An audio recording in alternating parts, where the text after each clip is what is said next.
I'll tell you something that we spend money on, the taxpayer in Australia, but China does not spend money on. That's consultants, because, of course, if you're Xi Jinping, you don't need consultants. You just need people who say, yes, comrade.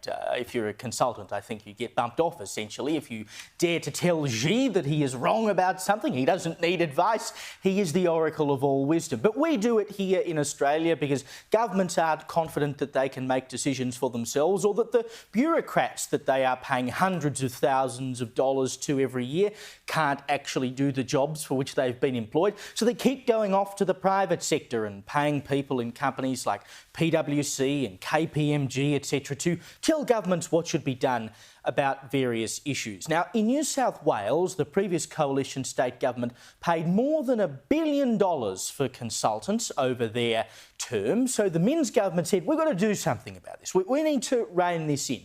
So today, rightfully, they announced what they called the Expert Advisory Network, which is a crazy idea where they're going to get bureaucrats who have expertise in things and get them together and essentially use them as in-house consultants. Who would have ever thought that the people that you've got on the books that you are paying with our money should be the ones looking into how things should be done in government? Revolutionary. But you know what else they've been doing? They thought, gee, we need to do an investigation into exactly what we're spending across the public service, what we're spending it on, who we're spending it on, and how we can reduce our reliance on consultants. So who do you think they got to do the job?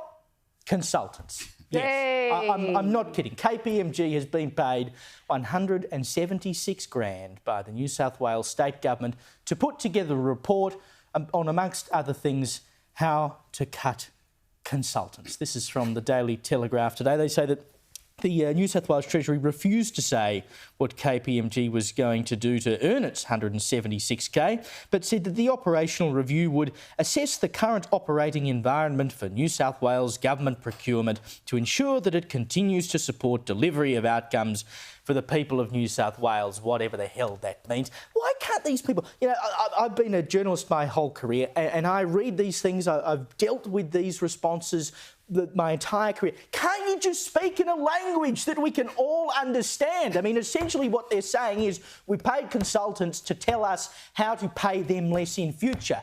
It's like asking Johnny down at the tuck shop what you can do to get people to buy fewer sausage rolls. He doesn't want you to buy fewer sausage rolls, does he? He wants you to buy more of them. How stupid can we be?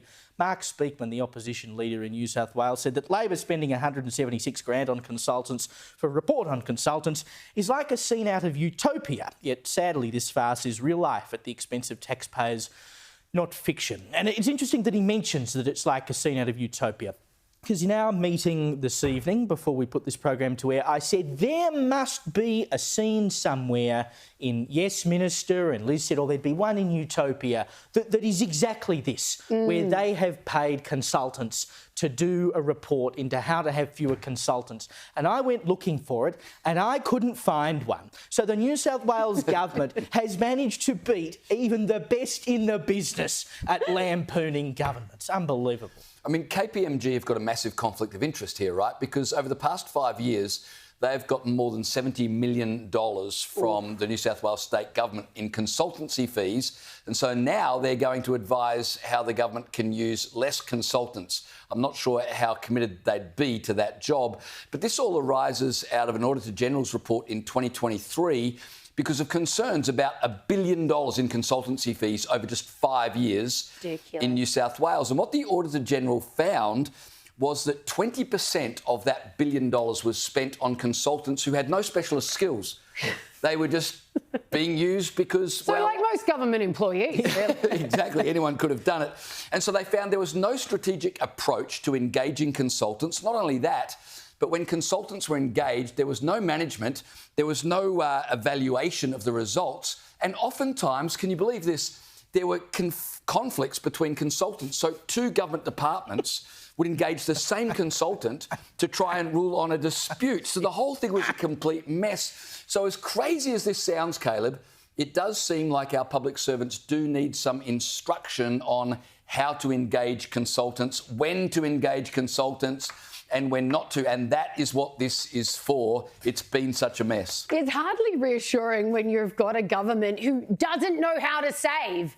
Like, how can you not know how to save money? Any flog off the street can be like, I've got some ideas about how you can cut spending and stop outsourcing the vast majority of the work that we pay you guys to do. But this is extraordinary timing for the Minns government, because it was less than a month ago, on the 2nd of February, they put out this massive announcement saying, we have delivered on $450 million worth in savings on external consultants, on farming out our jobs to other people. And here we are less than a month later, and we find out that they're already chipping away at those savings, spending even more on consultants to be like, so how do we cut down on these costs? I mean, was that just, obviously it was just a headline, like we have slashed $450 million on external consultants and individual contractors in our first year of government. This is just the beginning, ladies and gentlemen. And then we find out that they're actually hiring more consultants to find out how to do the very thing that they've actually said they've already done. Cut them some slack. If they saved $450 million without consultants, imagine how much they could save with consultants. We don't know that they did that without consultants. Yes. Maybe it wasn't KPMG. You've got to trust that KPMG are doing this, going, these guys have been our cash cow to the tune of $70 million over the past 5 years. I'm sure we're not amongst the consultants that they're looking at cutting. I'm sure we're safe.